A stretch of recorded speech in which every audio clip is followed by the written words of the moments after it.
Patrick, c'est à toi.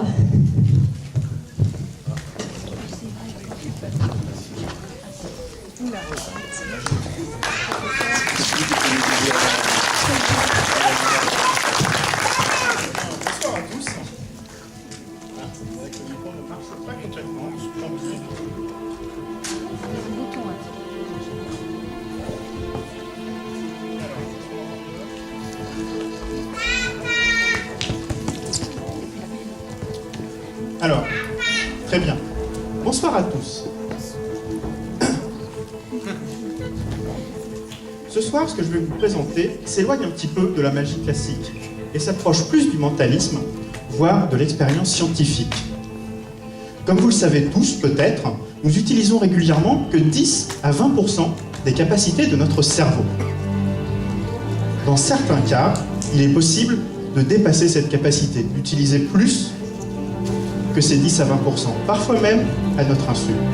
Pour mener à bien cette expérience, je vais avoir besoin d'un volontaire parmi le public. Vous, le jeune homme, très bien.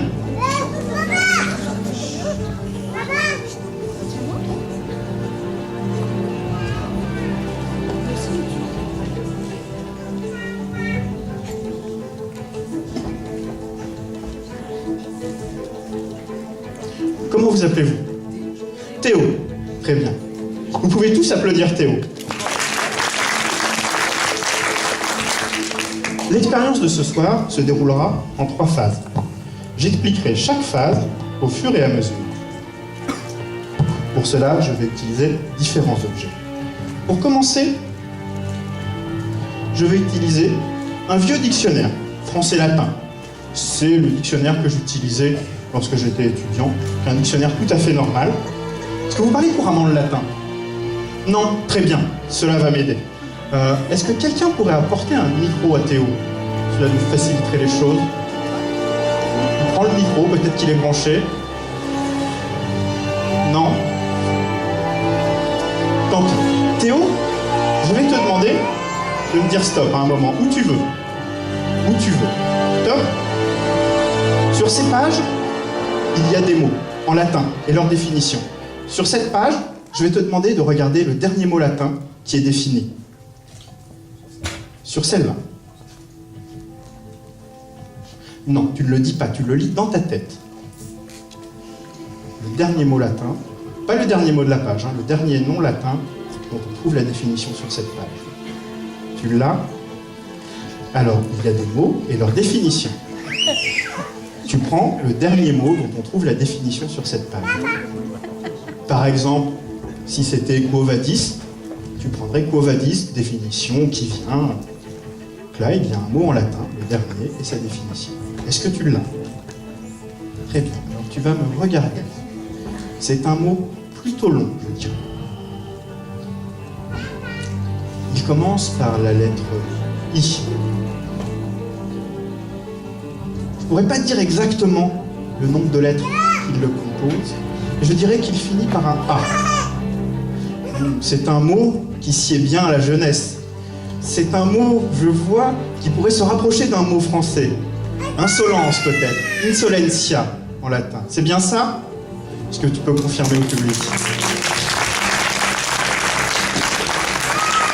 Je n'ai pas trouvé ce mot parce que j'ai un quelconque pouvoir pour lire dans les pensées. Non.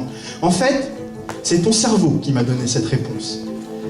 Ton cerveau peut te trahir par des gestes, par tes pupilles, par ton regard. Tout cela, ton cerveau le fait à tes dépens. Mais il peut faire bien pire que révéler tes pensées. J'ai là un dessin, somme toute classique. Tout le monde reconnaît ici une clé, avec le haut de la clé, le peigne de la clé, le corps de la clé. Pour qu'il n'y ait aucune ambiguïté, je vais te demander de signer ce dessin ici.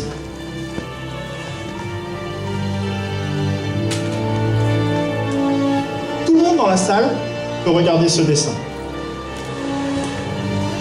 Il s'agit d'une clé classique. Mais sur cette clé, quelque chose clochait.